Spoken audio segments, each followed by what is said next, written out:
Can't decide and torn between a romantic, comedy, action, or an indie film to watch for the weekend? Well. Golden State Media Concepts Movie Podcast is your ultimate guide to the latest movies. Join us as we dissect the latest on the blockbusters. It's the Golden State Media Concepts Movie Podcast.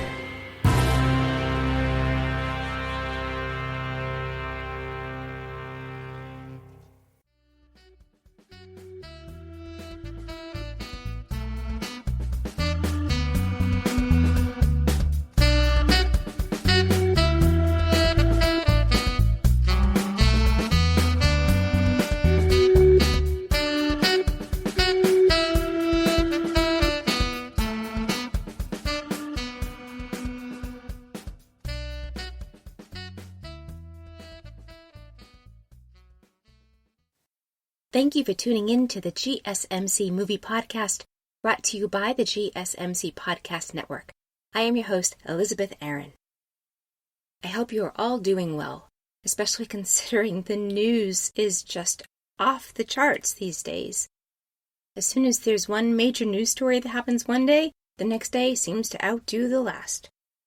With things so uncertain like that, I have to admit, I really like to escape. And one of the places I like to go to escape when things are so tense and challenging is to focus on the good emotions, love. So today I'm going to talk about movies where love is a major theme, and it's love in all kinds of relationships. So I'll be talking about the movie The Boys in the Band, which just came out on September 30th, and it is available on Netflix. In fact, all of the movies I'll be talking about today can be streamed on Netflix. In the second segment of the show, I'm going to be giving you my thoughts on the movie Other People. And in the third segment, I'll talk about the movie Patrick the Pug. Then stick around for the end of the show, and I'll be sharing my thoughts on the comedy romance How Do You Know, with a blockbuster cast of Reese Witherspoon, Owen Wilson, Paul Rudd, and Jack Nicholson. So let's dive on in. So as I mentioned, the first movie I'm going to talk about is the movie that's just out. It's been out since September 30th and it's called The Boys in the Band. This movie is 2 hours and 2 minutes long. It's rated R. It's considered an LGBTQ movie and it's a drama. Now this movie is based on a play as well as a motion picture of the same name. The screenplay was written by Matt Crowley, who also wrote the play and was behind the motion picture. And the screenplay was also by someone named Ned Martell. The movie was directed by Joe Mantello. He's actually known more for his acting, and he's won several awards for his acting, including part of the Best Ensemble for International Competition for The Normal Heart at the Cineforia Awards, and he was also the recipient of the Clarence Derwent Award at the Clarence Derwent Awards. He also was nominated for a Primetime Emmy Award for The Normal Heart for Outstanding Supporting Actor in a Miniseries or Movie. He directed the TV movie 3 Hotels, he directed Love, Valor, Compassion, and he directed the TV special based on the original Broadway production of A Very Wicked Halloween celebrating 15 years on Broadway. And I would say The Boys in the Band is quite an ambitious project to direct, considering he hadn't had a lot of directing experience before. The main character, Michael, is played by Jim Parsons. He's the winner of a Golden Globe Award for Best Performance by an Actor in a Television Series, Comedy, or Musical for The Big Bang Theory. He also won a Primetime Emmy Award for Outstanding Lead Actor in a Comedy Series for The Big Bang Theory. In fact, he won 4 Primetime Emmy Awards for that role. And he also won a Merit Honorary Award at the Cineforia Awards, shared with the cast of The Big Bang Theory, as well as the Best Ensemble International Competition Award for The Normal Heart at the Cineforia Awards. He also won Best Actor in a Comedy Series for The Big Bang Theory at the Critics' Choice Television Awards. And that was twice, actually. And this among many other nominations and awards. While he's been in quite a bit of television, some of the movies he's been in include Garden State, The Big Year, Sunset Stories, Wish I Was Here, Hidden Figures, and Extremely Wicked, Shockingly Evil, and Vile. This movie also stars Zachary Quinto. He was nominated for a Primetime Emmy Award for Outstanding Supporting Actor in a Miniseries or a Movie for American Horror Story. And he was one of an ensemble cast that won Best Ensemble Cast for Star Trek at the Boston Society of Film Critics Awards. And he did win Best Supporting Actor in a Movie Miniseries for American Horror Story at the Critics' Choice Television Awards. And he won Best Supporting Actor for the movie I Am Michael at the Film Out San Diego, USA Awards. And he also has quite a few nominations and other wins. He's mostly been in television, but some of his movies include Margin Call, Girl Walks Into a Bar, What's Your Number, Tallulah, viewed in my August 18th podcast, and Snowden. Also in this movie is Matt Bomer. He is a Golden Globe winner. He won for Best Performance by an Actor in a Supporting Role in a Series, Miniseries, or Motion Picture Made for Television for The Normal Heart. He won Best Supporting Actor in an International Competition for The Normal Heart at the Cine Euphoria Awards, and he won the same award at the Critics' Choice Television Awards. And he won Best Supporting Actor for Anything at the Film Out San Diego US Awards, and he won Comedy Guest Actor for Glee at the Gold Derby Awards. And he's also won a number of awards and had many nominations. He's also been in quite a bit of television, though his movies include The Texas Chainsaw Massacre: The Beginning, Flight Plan, In Time, Space Station 76, and Viper Club. According to the Internet Movie Database, a summary of this movie is, at a birthday party in 1968 New York, a surprise guest and a drunken game leave 7 gay friends reckoning with unspoken feelings and buried truths. And I think that's a really accurate description. The main thrust of the story happens with regard to our main character, Michael. He's hosting a birthday party for his friend Harold. He's making sure all the details are right. He has everything organized. He has his friends who are coming to the party, each bringing a potluck or something to contribute to the party. And in the opening, we get to see each of the friends in their own lives. We get to watch them interact in the outer world, however they need to be seen by the people in the outer world. And then we get to see them at Michael's apartment, which is a beautiful apartment with an amazing outdoor deck. And as the friends arrive one by one, we get to see each of their characters. They're each distinct, and you can tell that this is a group that knows each other well. They're close friends. And there's also this whole element about the gay culture that comes into play when all of these characters get together. And in some cases, you can't tell if there's been a love relationship between a couple of them, or if they're all just close friends who happen to be gay and they don't have blurred boundaries. It takes a while to puzzle it out, but eventually things get revealed. Now, prior to all these friends coming together, there is an incident that happens. Michael gets a call from his old college roommate, and he wants to drop by and say hello to Michael. He appears to be going through something, though he won't really own up to it. And yet what Michael knows about his old college roommate is that he probably is not very open to the fact that men are gay or that there is a gay culture. It's not something that is part of his inner circle. Although Michael definitely has sort of an inkling that maybe there's something about his old roommate that has an unconscious interest in the gay culture. It turns out there is this back and forth between whether or not his old college roommate is going to show up or not, and this creates some tension. Can he and his guests actually be who they really are, express themselves as gay men, or do they need to change themselves in order to hold up appearances for this one person who may be stopping by? It's kind of fascinating that it seems all of these men are probably out of the closet, and at the very least they're out of the closet with each other. And yet there is still a lack of freedom out in the real world, and in order to protect themselves, they need to be careful about what they reveal about themselves to others. Granted, this is 1968, and it is well before greater understanding and acceptance, as well as laws that protect gay people. I loved being a fly on the wall in this apartment as everyone prepared to celebrate Harold's birthday. The first friend of Michael's that comes over seems to have a very close relationship with Michael, and it's also a complex relationship. The two seem to be at loggerheads. They seem angry with each other, they put each other down, and yet there's still quite a bit of love between them that seems apparent. And it's hard to tell if the way they're treating each other is just out of fun, or if there's true deep meaning in the things that they're saying to each other. But as the evening progresses and we see Michael's interactions with others, he definitely has a snarkiness about him. And he seems to have a talent for confronting people and for throwing them off base. And this really takes place when he suggests that they play a game. I don't want to give away what the game is, but it certainly challenges the men who are here for this birthday party to get in touch with a deep, vulnerable part of themselves and display it for everybody. Now, Harold, whose birthday it is, he seems in part to be Michael's nemesis and kind of his best friend all rolled into one.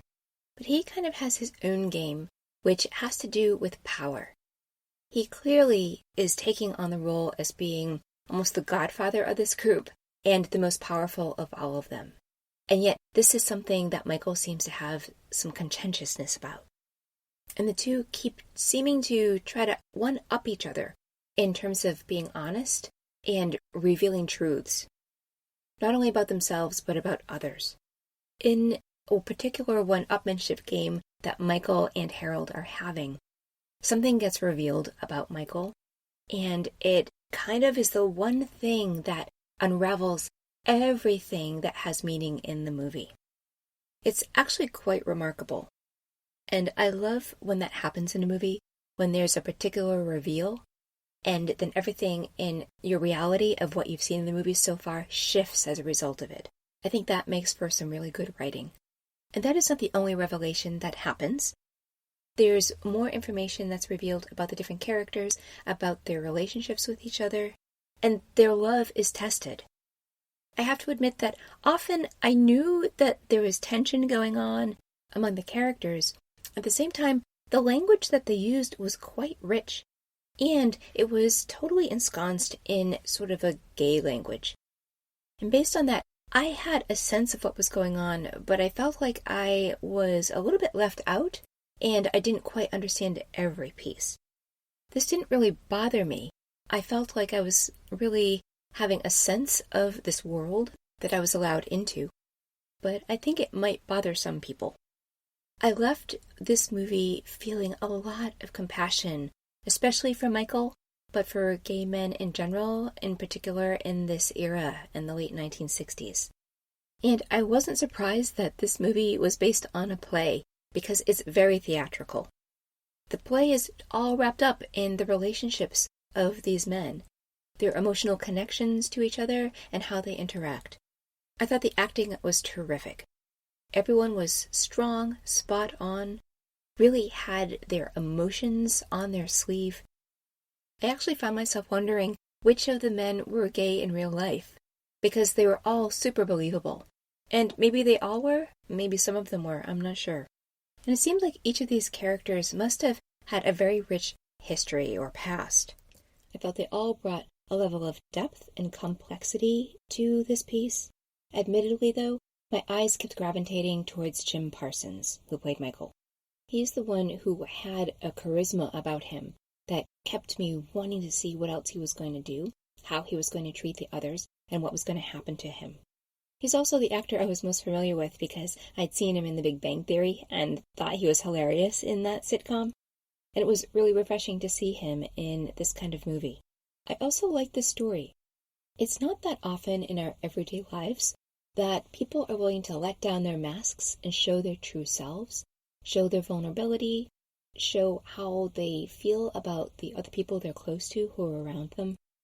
This movie really peeled back layers and let us see the core of who these characters were, and frankly, I found it inspiring.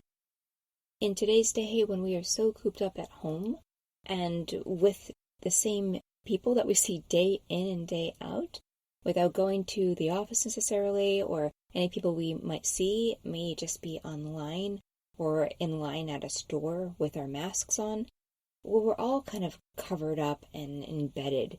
And this was refreshing to watch because it uncovered all the things that So many people have been covering up in their day-to-day lives now to kind of feel safe and protected. I found this to be the kind of movie that moves you. In some regards, even though many of the men were quite flamboyant and extroverted, there was a quality of subtleness and introversion in this movie, and I found that surprising. So I would recommend this movie. I think it is a good use of time, and it shares some profound understanding and insight into what of gay men was like back in the late 1960s, though I would suspect that some of what they experience is something that men today are experiencing. I also love how this movie lets the audience into this little enclave. I was glad to have the insider's view of what these men's experience was like. They get to bear the pain together of what it's like to have to hide their true selves to the rest of the world. It's something only these men at this party understands. And also I got to thinking how a birthday party is such a relatively common event. And yet, had I ever been to a birthday party that was anything like this one? And for me, the answer is no. So I was grateful to be able to have this different experience that came with seeing how these men in particular were celebrating. So on a scale of 1 to 10, 10 being the most excellent movie, I would give this one an 8. It was really well acted, it's a really compelling story, and at the same time, I'm not sure it would be for everyone's taste. There is some complexity to it, as I mentioned, and characters really go deep. That's something I really admire in acting work and in storytelling. It's not necessarily everyone's taste. Now stay tuned for the next segment of the show when I'll be looking at the movie Other People after the break.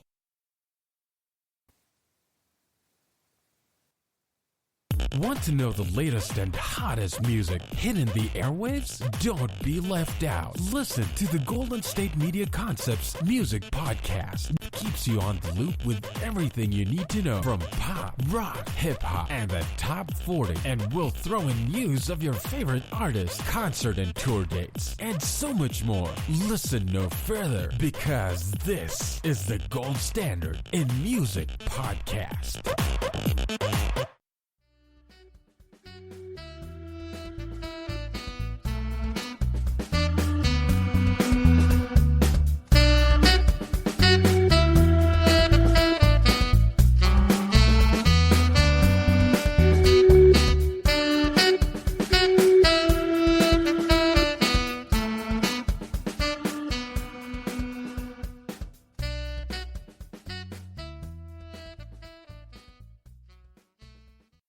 Thanks for joining in to the second segment of the show. I'm your host, Elizabeth Aaron. In the last segment, I talked about the movie The Boys in the Band. I'm now going to discuss the movie Other People. The movie Other People came out in 2016. It is considered a comedy and drama. It's an hour and 37 minutes long, and it's rated TVMA, meaning it's for mature audiences. This movie won the Best Supporting Female for Molly Shannon at the Film Independent Spirit Awards. It won Outstanding Film Limited Release at the GLAAD Media Awards, and it won Best Narrative Feature at the Nantucket Film Festival. This film was directed by Chris Kelly. He shares the Comedy Variety Sketch Series Award with many others for Saturday Night Live through the Writers Guild of America USA. In fact, this award was won twice, and he has been nominated for a good number of times for Primetime Emmy Awards, also for Outstanding Writing for a Variety Series for Saturday Night Live. In terms of his directing, he's mostly directed short movies as well as episodes of TV series. He has directed some episodes of the UCB Comedy Originals and The Other Two, as well as the TV series Crashing. Other People appears to be his first major feature film. This movie stars Jesse Plemons. He won Best Supporting Actor in a Movie Made for Television or Limited Series for Fargo for the Critics' Choice Television Awards. He also won Ensemble of the Year Award with other members of the ensemble for Friday Night Lights, and this is through the Gold Derby Awards. And he won Best TV Villain for Breaking Bad for the IGN Summer Movie Awards. He's also been nominated for 2 Primetime Emmy Awards, one for Black Mirror and one for Fargo. He's been in such movies as All the Pretty Horses, Battleship, The Master, Bridge of Spies, and The Irishman. This movie also stars Molly Shannon. She won Best Actress for Wild Nights with Emily at the Film Out San Diego US Awards. She won the Best Acting by an Ensemble, shared with everyone else in the ensemble for the movie Happiness at the National Board of Review USA Awards.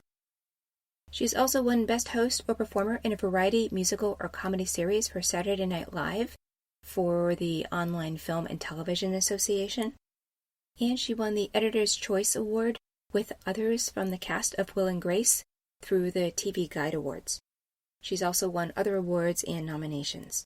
She's been in such movies as Never Been Kissed, Serendipity, Shallow Hal, Marie Antoinette, Little Man, and Horse Girl. And this movie stars Bradley Whitford. He won a Primetime Emmy Award for Outstanding Guest Actor in a Drama Series for The Handmaid's Tale, as well as Outstanding Guest Actor in a Comedy Series for Transparent, and Outstanding Supporting Actor in a Drama Series for The West Wing. He also won Best Guest Performer in a Comedy Series for Transparent through the Critics' Choice Television Awards. He won Drama Guest Actor for The Handmaid's Tale at the Gold Derby Awards, and he was nominated for his performances in The West Wing for Golden Globes. He's been in quite a bit of television, but has also been in a lot of movies, including Scent of a Woman, Philadelphia, Kate and Leopold, Bottle Shock, Saving Mr. Banks, Get Out, and The Call of the Wild. Now, Jesse Plemons plays David. He is the oldest and the only boy in a family with 3 children. Then Molly Shannon plays Joanne, who is David's mother, and she has cancer. And Bradley Whitford plays Norman, who is David's father. The Internet Movie Database has a summary of this movie, which states, a struggling comedy writer fresh off a breakup and in the midst of the worst year of his life returns to Sacramento to care for his dying mother. And that is quite a good summary of this movie. Now, this is an interesting movie because it's a comedy, and yet we're always looking at everything through the lens of there's somebody in this family that's dying. A lot of the comedic moments are ironic. There is an absurdity to them. For example, Jesse's family is having a party, and a neighbor comes over, and he has these fake teeth on, and he attempts to eat something with the teeth, and he's just being hilarious. And in a way, he's doing this kind of in celebration of Jesse, the fact that he is a comedy writer, and it seems like he was going to be having some success, but the deal that Jesse had didn't actually come to pass.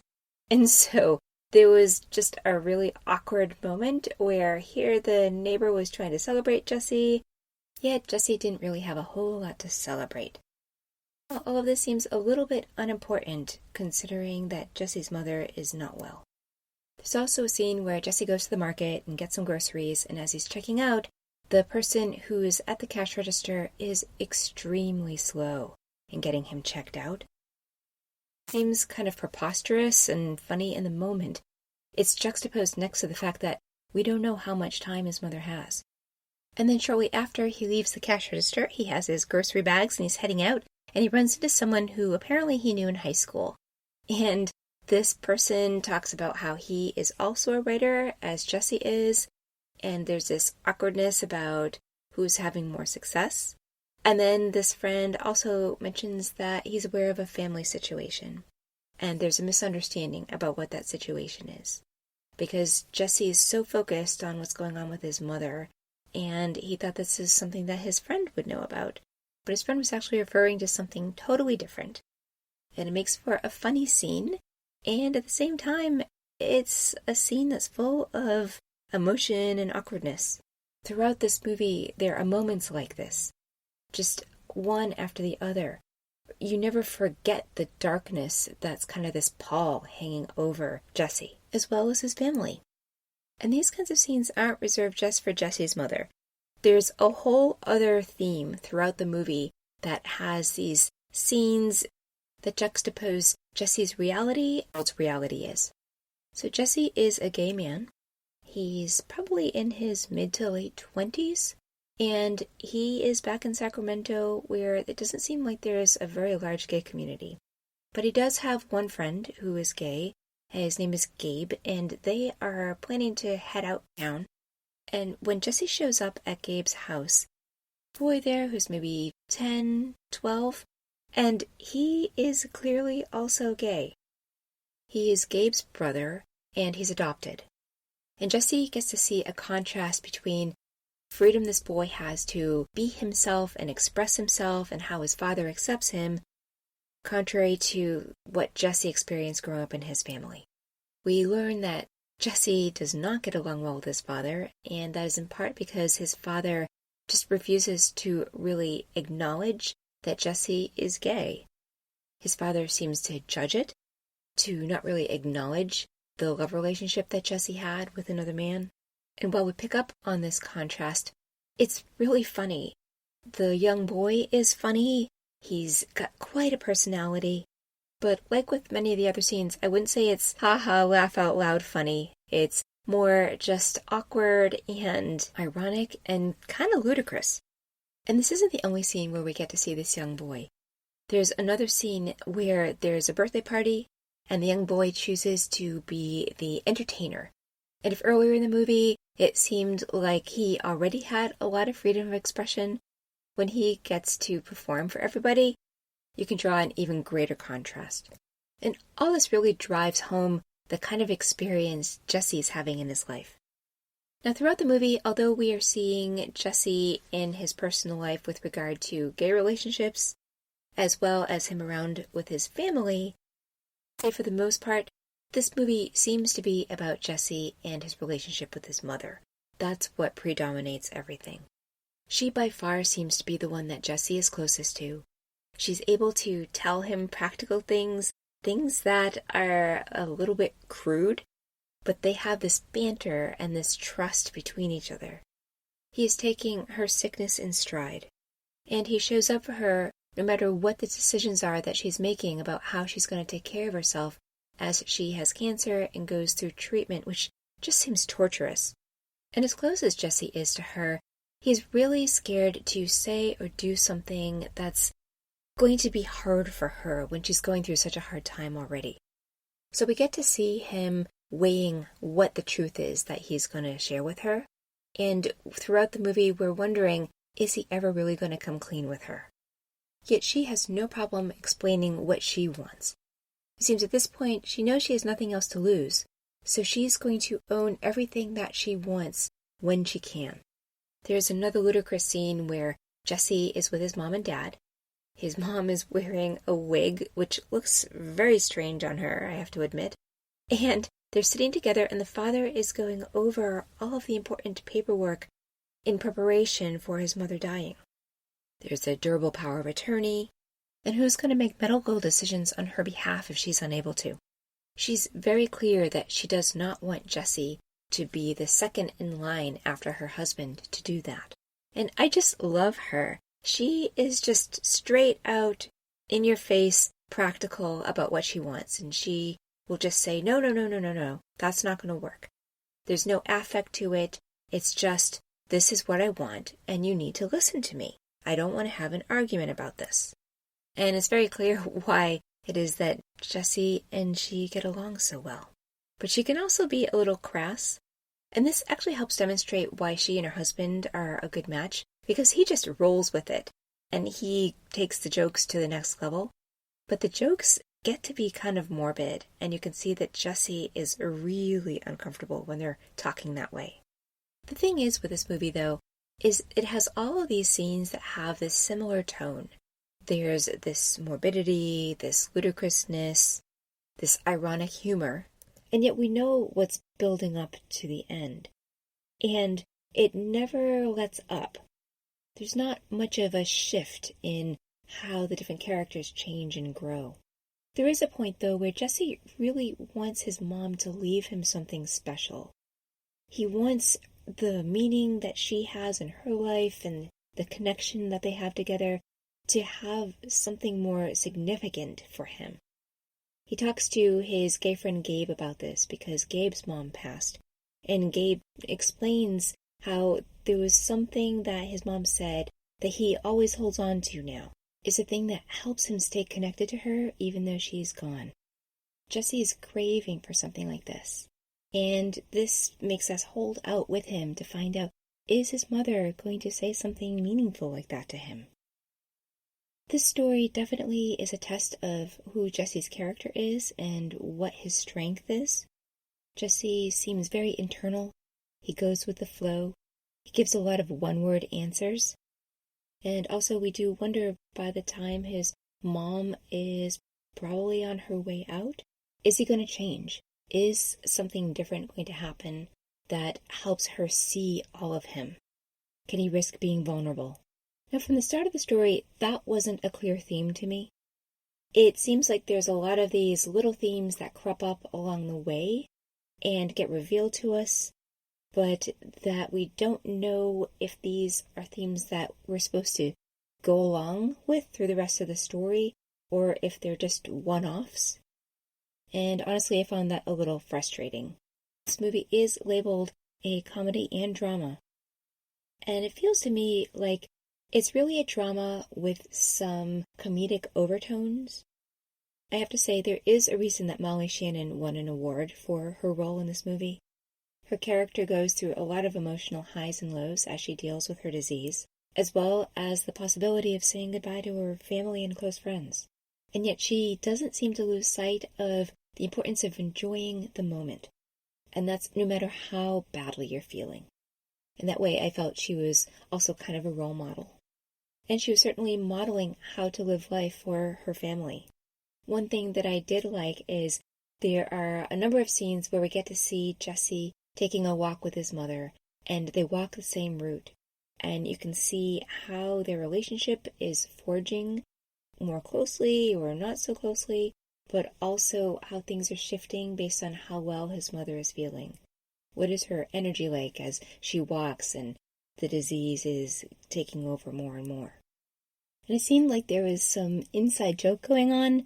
The director, as well as Molly Shannon, are both associated with Saturday Night Live, and there is some reference to Saturday Night Live in the movie.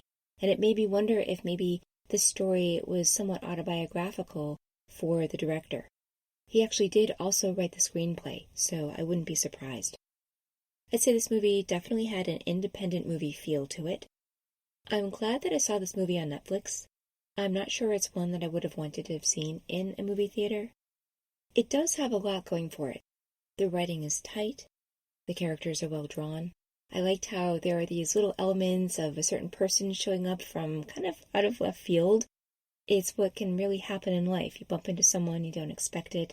So it had that real life feel to it. At the same time, because of the darkness and the moodiness that was part of this movie, I can't personally say that I enjoyed it. It wasn't bad, it just wasn't personally my thing.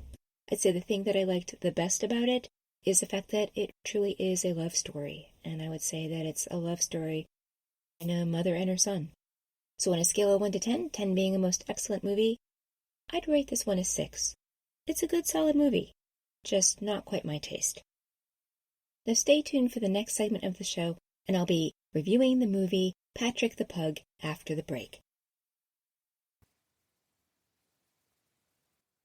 Tired of searching the vast jungle of podcasts? Now listen close and hear this out. There's a podcast network that covers just about everything that you've been searching. Hey! The Golden State Media Concepts Podcast Network is here. Nothing less than a podcast bliss with endless hours of podcast coverage. From news, sports, music, fashion, cooking, entertainment, fantasy, football, and so much more. So stop lurking around and go straight out to the Golden State Media Concepts Podcast Network. Guaranteed to fill that podcast itch. Whatever it may be. Visit us at www.gsmcpodcast.com. Follow us on Facebook and Twitter, and download us on iTunes, SoundCloud, and Google Play.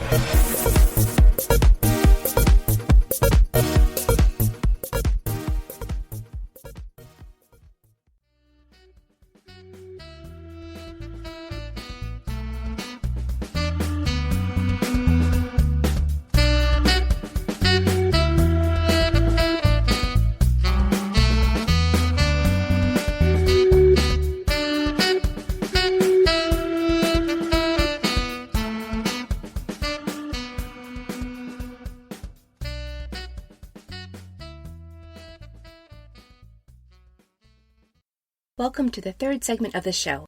I'm your host, Elizabeth Aaron. In the last segment, I talked about the movie Other People. I'm now going to discuss the movie Patrick the Pug. And actually, this movie was originally called Patrick, and that's the name that it's known by on Netflix. But when I looked it up on the Internet Movie Database, it was called Patrick the Pug, saying Patrick was the original title. This movie came out in 2018, though it came to the United States in 2019. It's considered a comedy, family, and romance movie. It is an hour and 34 minutes long, and it's rated TV-14. When I did first see this movie advertised, I thought it was probably more like a Disney movie and that it was more geared towards children. And that was a surprise to me. It was much more an adult film, only not without its childish moments. And this movie received a nomination for Best Comedy at the National Film Awards in the United Kingdom. The movie was directed by Mandy Fletcher, and she was one of the writers, along with Vanessa Davies and Paul DeVos. Mandy Fletcher is an award-winning director. She won, along with John Lloyd, Best Comedy Series for Back at Her the Third at the BAFTA Awards. She also won Best TV Commercial for The Seven Door Night, and she also won Directing a Comedy Series Award for The Faint-Hearted Feminist at the Cable Ace Awards. She's mostly directed television. Among the series that she's directed include Hamish Macbeth, The Complete Guide to Parenting, and Roger and Val Have Just Got In. I'm assuming that these are probably British TV series.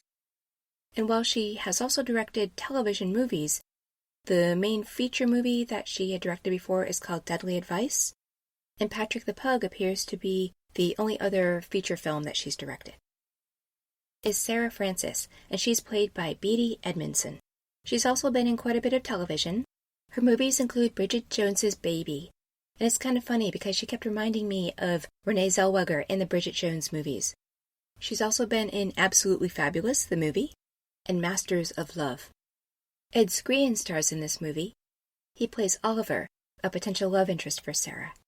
And he is an award-winning actor, having won an award for Little River Run at the Encounters International Film Festival. That was a Teen Jury Award. He also won the MTV Movie Award for Best Fight for Deadpool, which he shared with Ryan Reynolds at the MTV Movie and TV Awards. He's been in some television, including Game of Thrones and The Tunnel, and he's been in such movies as Tiger House, If Beale Street Could Talk, Maleficent, Mistress of Evil, and Midway. This movie also stars Tom Bennett.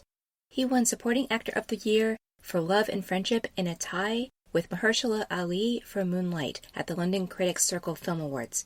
He's also mostly been in television, but some of his other movies include David Brent, Life on the Road, Mascots, and Rocket Man. Some of his TV appearances include the series Midsummer Murders, Foyle's War, Doctors, and Resistance. In this movie, he plays Sarah's other love interest, Ben Andrews. The summary that the Internet Movie Database has for this movie is Sarah is a young woman whose life is in a bit of a mess. The last thing she needs is someone else to look after. Yet, like it or not, her grandmother has bequeathed her a very spoiled dog, Patrick. She must have her reasons. So this movie is a British film. And while most of the actors are known for their roles in television, this did feel like a movie to me. I would say that it was on par with any of the Bridget Jones's Diary movies. This movie made an impression on me about how it created comedy. It seemed to either make a big deal out of very small things, or a small deal out of big things. And we got to see this play out based on how the characters responded to the different situations. The movie opens with Sarah, who has just moved into an apartment with her boyfriend, and she comes to find out that he is going to end it. So here she is in this rather large apartment. Now she's going to have to pay the rent all by herself, and she's just angry. When she shows her anger, which she does by yelling at her boyfriend as he's leaving the apartment, it wasn't very believable. It felt to me like it was just for show, that there was this light side to the anger. Granted, this is a comedy.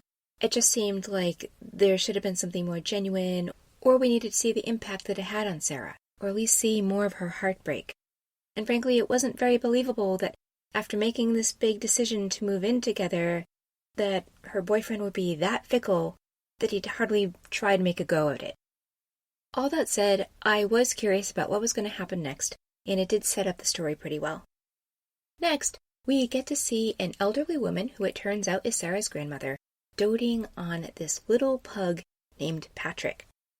We see a good amount of snippets about how she spoils Patrick, but sadly, her grandmother passes away. She's 92, and people are upset and sad at the funeral, but considering her age, they weren't completely surprised, and as a result, they don't seem really broken up. We really get to see more of Sarah's personality when it comes to her grandmother's funeral. Gathered for the funeral, including Patrick, who has on a little tux, but Sarah is still trying to get a black dress on. This also didn't feel very believable. It seemed like she would have figured something out so that she could get to her grandmother's funeral on time. I would think that she would really care about who her grandmother was. And if she didn't care that much, we should have understood why.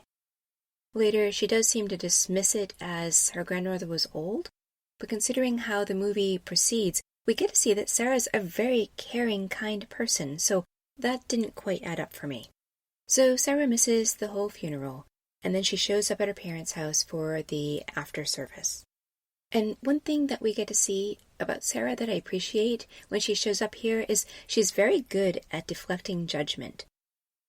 People have judgments about the fact that she missed the service and about her dress that she did finally end up wearing, among other things, and she really doesn't take it on.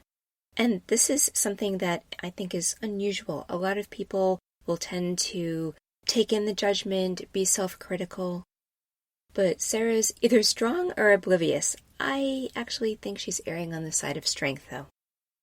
And it is here at this gathering that her father pulls out her grandmother's list of wishes. And one wish she makes very clear is that she wants Sarah to take Patrick. Now, at this gathering, we get to see a little bit of Patrick's personality, too. And I won't give it away, but he certainly shows that he can get into some mischief. For Sarah, this is a complete nightmare. She doesn't like dogs. Her new apartment doesn't allow pets. She doesn't have any of the things that she needs to take care of Patrick. And she has no idea who is going to take care of Patrick when she's at her job during the day. So both reluctantly and resentfully, she does take Patrick. And as would probably be expected, Patrick ends up opening some unexpected doors for Sarah. Sarah gets to meet an older woman who also has a dog and hides the dog in her apartment. Sarah also takes Patrick out on walks in a large park, and she gets to run into a few different interesting men. While she's walking Patrick, another man is walking in her direction with his dog, and their leash lines get tangled up, and they end up having a bit of a conversation. And they seem to have a very nice connection. There's another point where Patrick is off his leash, and he goes running into a field after some deer. And this creates a great adventure, and it's the first time we get to see Sarah run. She never quite seems to be able to catch up to Patrick, and this is a precursor to something that's going to happen later in the movie.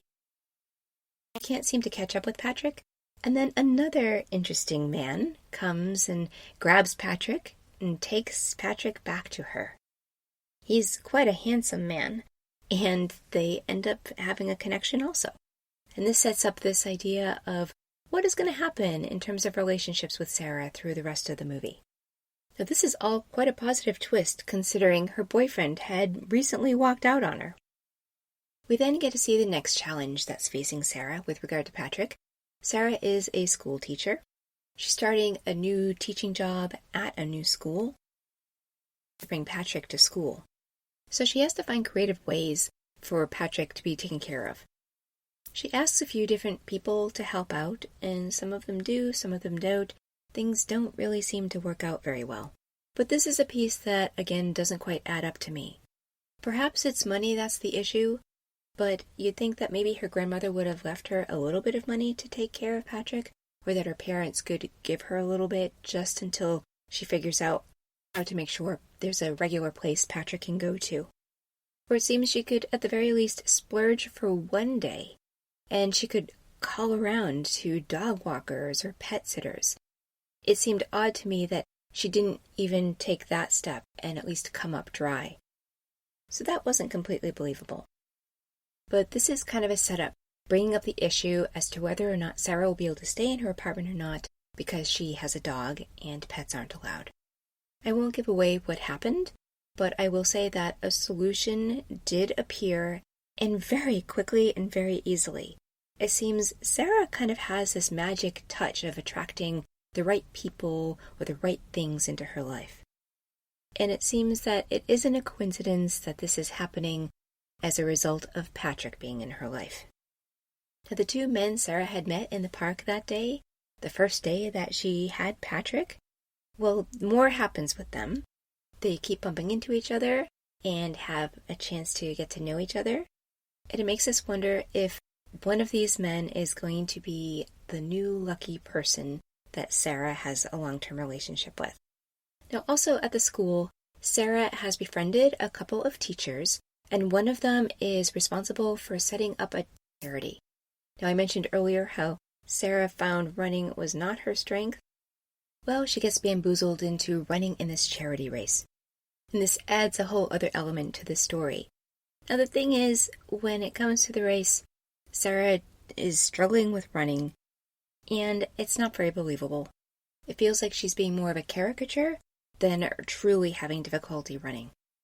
I think this part could have been made more funny if there was something about her body or the way she ran that truly showed that she couldn't run. This actress is actually very able-bodied, and she's just trying to figure out how to come across as if she's not. That didn't really work for me. And there's yet another element to the story. There is somebody at the school. He seems to be a teacher who's been there for some time. He's next in line to be the principal, and he doesn't seem to have a lot of faith in Sarah's ability to be an effective teacher. So Sarah is quite challenged by him. He often puts her on the defensive, and she stands up for herself. So once again, we get to see her as a strong person, and actually quite courageous.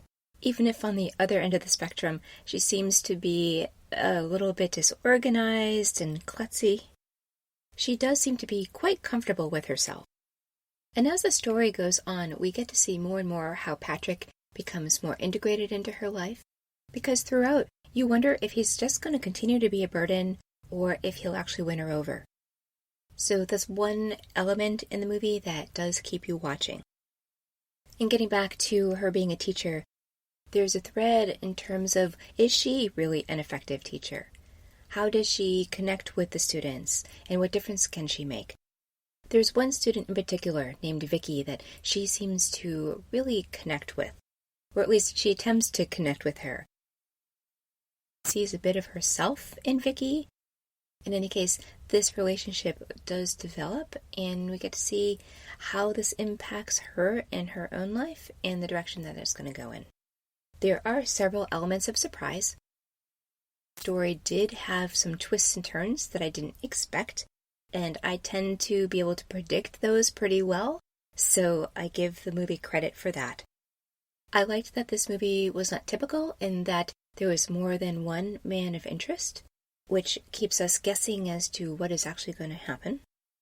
And Patrick certainly seems to continue to be a character who's unpredictable. And personally, and I'm not a big dog person, I did kind of fall for Patrick. He's pretty cute. And while this movie does have those things going for it, as I mentioned, there were a few holes, a few things that didn't quite add up. They didn't stop my enjoyment of the movie, but I did feel like I had to consciously take a step back and just let that go. Not judge it, just let the movie wash over me and take me on a ride. This could definitely be a fun date night movie, and it would be extra fun if you happen to be animal people. If you have a dog or a cat or some other pet, you might extra appreciate it. And I'd say that this movie had a light touch. Even the way Sarah's grandmother dies seems a little bit funny, and when some difficult and challenging times come up for some of the characters in the movie, I would say it's especially Sarah's character, who is quirky and big-hearted, and I would also say not very self-conscious. She helps lighten everything up. And I'd also say that this movie wraps up pretty neatly, and almost too neatly. But I will also say that it wasn't the ending that I expected. So on a scale of 1 to 10, 10 being the most excellent movie, I would give this one a 6, maybe a 7. One to watch, and compared with other people, it is much more optimistic. And in this story, it seems like there's a lot of love. And it seems there are only a few people who really challenge Sarah, and they are mostly men. There's the landlord, there's her boyfriend who walked out on her, just to name a couple. But otherwise, there are situations Sarah gets into, and she has her struggles with her own feelings about Patrick, but most everything is pretty rosy. And so in our own dark times that we're going through in the world today, this is definitely a more uplifting movie that will really help you escape. Now stay tuned for the next segment of the show, when I'll be sharing my thoughts on the movie, How Do You Know? Watching TV has changed over time. Streaming has become the new norm. That's why Golden State Media Concepts television podcast dives headfirst to the world of cord cutting. Want to be on the loop of what's hot in Netflix? Or if it's not a preference, what about original shows in Hulu? We've got you covered. Join us as we fill in the blanks and talk about movies to stream and what show you should be binging. This is the Golden State Media Concepts television podcast.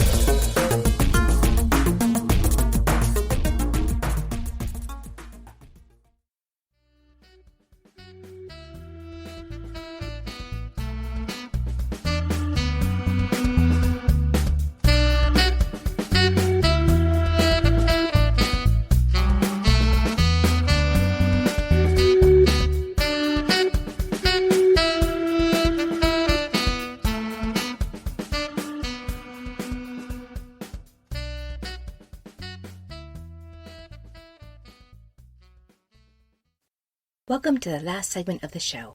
I'm your host, Elizabeth Aaron. In the prior segment, I talked about the movie Patrick the Pug. I'm now going to discuss the movie How Do You Know? This movie came out in 2010. It's a comedy, drama, and romance. It's 2 hours and 1 minute long, and it's rated PG-13. This movie was written and directed by James L. Brooks, who is a 3-time Oscar winner. He won Best Picture, Best Director, and Best Writing Screenplay based on material from another medium, all for the movie Terms of Endearment.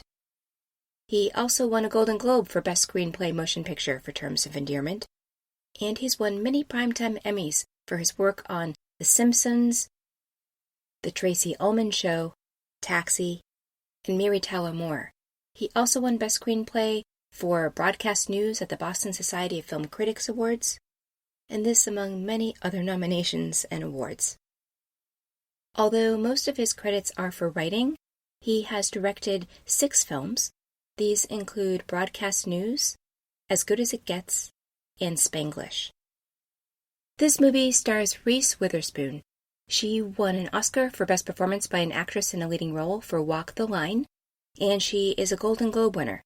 She won Best Performance by an Actress in a Motion Picture, Comedy or Musical, also for Walk the Line. She's also won a Primetime Emmy Award. It was for Outstanding Limited Series, shared with the cast of Big Little Lies.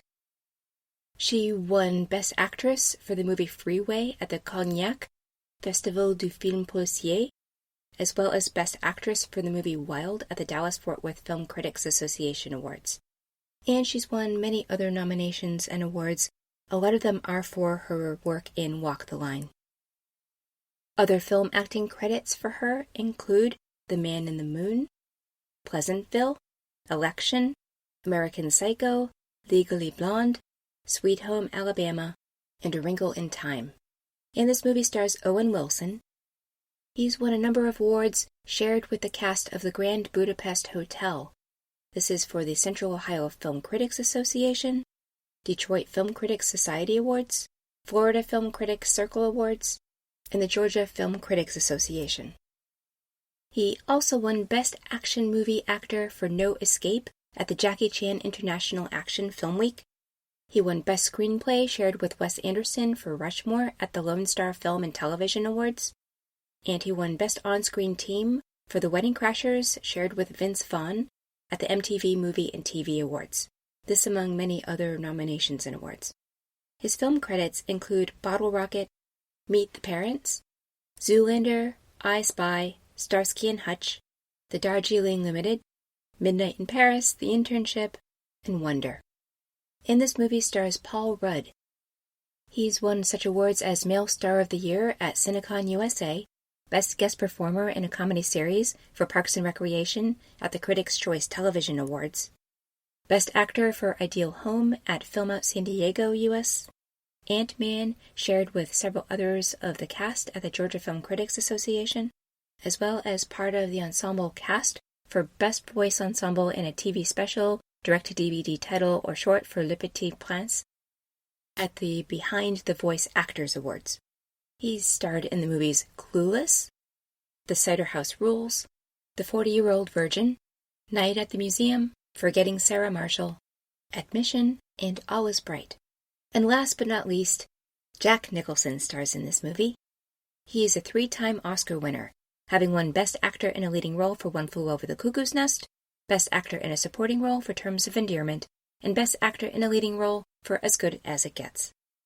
He also won a Golden Globe for Best Performance by an Actor in a Motion Picture Drama for About Schmidt, and for Outstanding Contribution to the Entertainment Field, for Best Performance by an Actor in a Motion Picture Comedy or Musical for As Good as It Gets, Best Performance by an Actor for a Motion Picture in Comedy or Musical for Prizzi's Honor, Best Performance by an Actor in a Supporting Role in a Motion Picture for Terms of Endearment, and Best Actor in a Motion Picture Drama for Chinatown. And he's been nominated and has won many, many other awards. Other credits to his name include appearances in such movies as Studs Lonigan, The Broken Land, Flight to Fury, Easy Rider, 5 Easy Pieces, Carnal Knowledge, The Missouri Breaks, The Last Tycoon, Heartburn, A Few Good Men, and The Departed.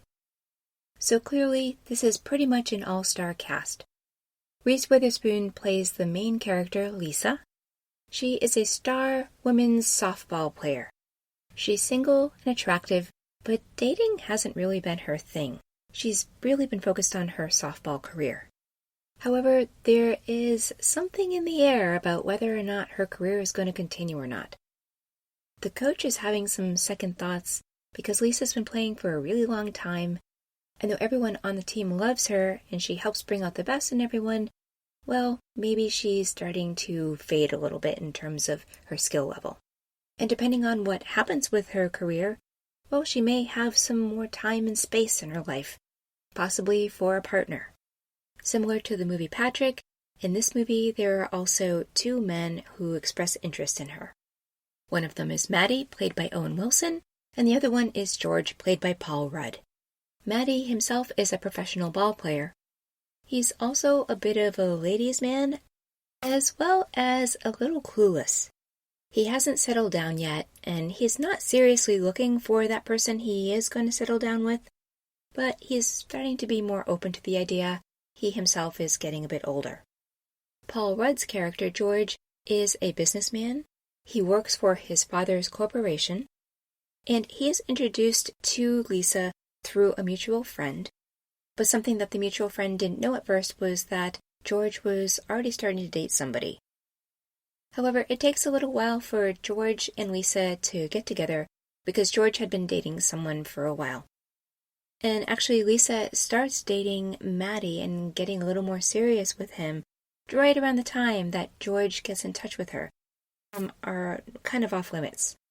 And when they finally do get together, George is in quite a state. He's just found out that he's been named in a lawsuit that is probably going to break him. He's super vulnerable and just needs someone to hang out with, and he and Lisa end up having dinner together, but it's quite an unusual dinner. And let's just leave it at, both of them seem to kind of accept each other right where they are at. As far as Lisa's concerned, she's not very interested in George, and she thinks that the actions she's taking at dinner would probably dissuade him from her. Yet the opposite happens. Meanwhile, her relationship with Maddie is a roller coaster ride. Because of Maddie's cluelessness and insensitivity, he just keeps doing things that push Lisa away. Meanwhile, there are some other relationships that are important in this movie. George has to leave the firm, at least for a time until the difficulties blow over, yet he is quite good friends with his assistant. She's pregnant, yet she still does everything she can to support George. There are some really funny scenes where she wants to tell him this inside knowledge that she knows because she's still at the office, and yet he doesn't want to know, and he knows he shouldn't know. He's trying to maintain integrity. He's just a really good guy like that. And they have to go to quite some lengths to be sure that she's not going to reveal anything. Another important relationship is between George and his father. His father is played by Jack Nicholson. And his father is quite the conniving businessman. He is head of the organization, and at the same time, he knows how to weasel his way around to get deals made and to do things maybe not quite on the up and up, but can be passable. Both he and George certainly have quite a lot of mixed feelings about this lawsuit that is being pushed on George. And so we get to go on this emotional roller coaster ride with them as they sort out their relationship and what the impact is on the business. And it's interesting, but we don't actually get to see much of Maddie's life outside of his interactions with Lisa. And so based on this, it seems like the cards are more stacked in the direction of George and he and Lisa possibly getting together. But his life is in such upheaval and he has so much nervous energy. He's quite an odd duck. And Maddie is so wealthy and has all of the comforts that you could ever want in life. And he definitely seems willing to explore himself and grow in a relationship. And yet when it comes down to it, it seems Lisa's not even clear if she wants a relationship.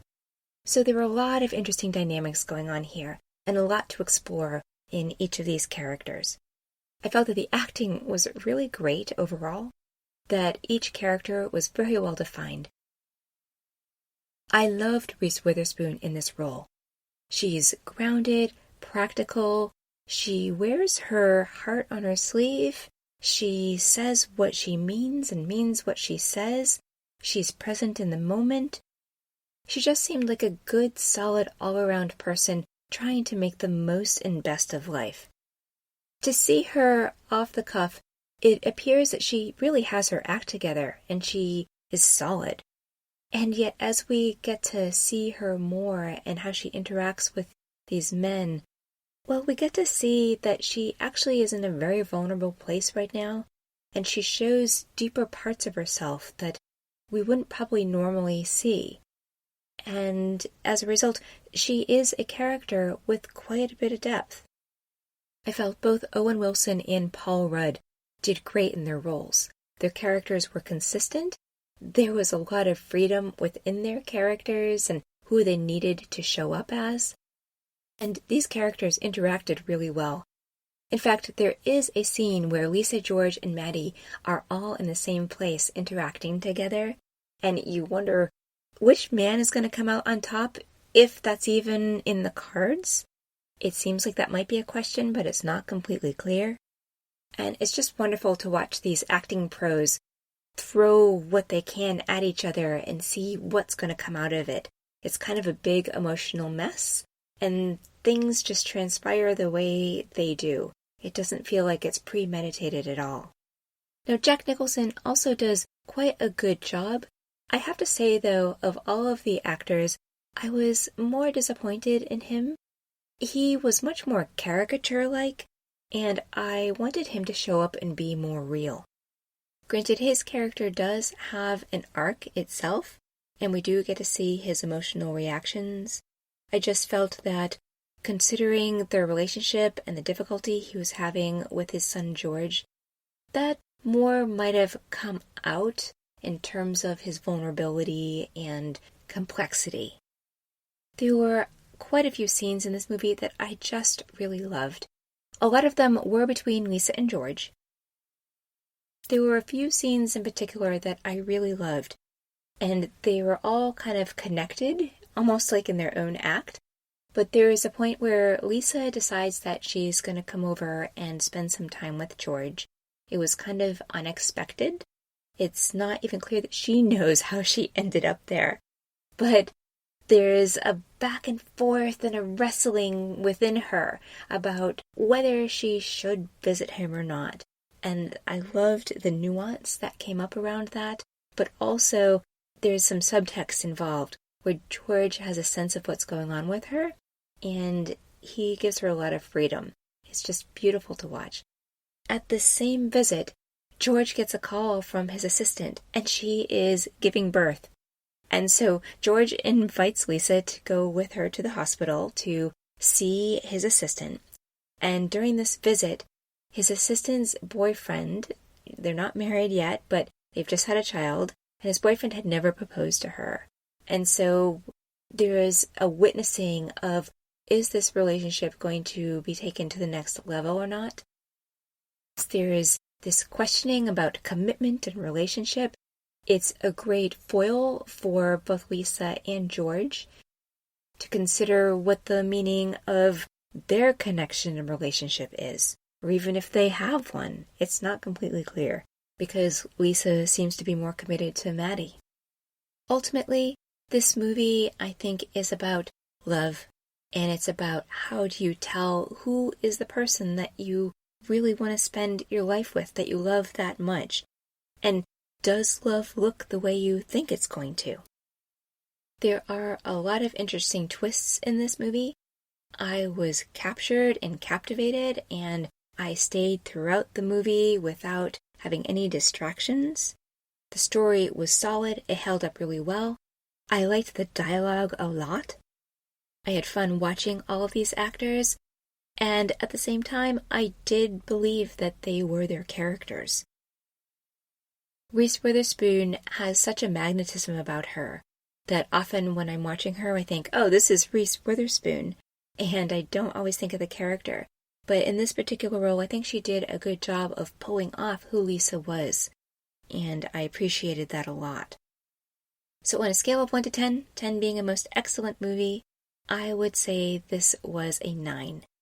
I think that it probably could be a 10, but it was kind of a light movie, and I felt that it could have had deeper messages. And yet I will say it truly was a joy to watch. It's a great date night movie for sure. And I would think for women who are single, this would be a really fun movie to watch. Also because I think there are some lessons in here about character and about who you'd want to make a commitment to and why. And I also think it is about following your heart, even if sometimes you're not always sure all the time what your heart is telling you. So I hope you enjoyed hearing about the movies The Boys in the Band, which I rated an 8, Other People, which I rated a 6, Patrick the Pug, which I rated about a 6 or 7, and How Do You Know, which I rated a 9. Here's to these movies offering you some inspiration. This is your host, Elizabeth Aaron, signing out. Thank you for listening to the GSMC Movie Podcast, brought to you by the GSMC Podcast Network. I would like to ask you to please remember to subscribe to the show and write a nice review that really helps us. Also, if you can please follow us on Facebook, Twitter, and Instagram. Thank you, and have a good night.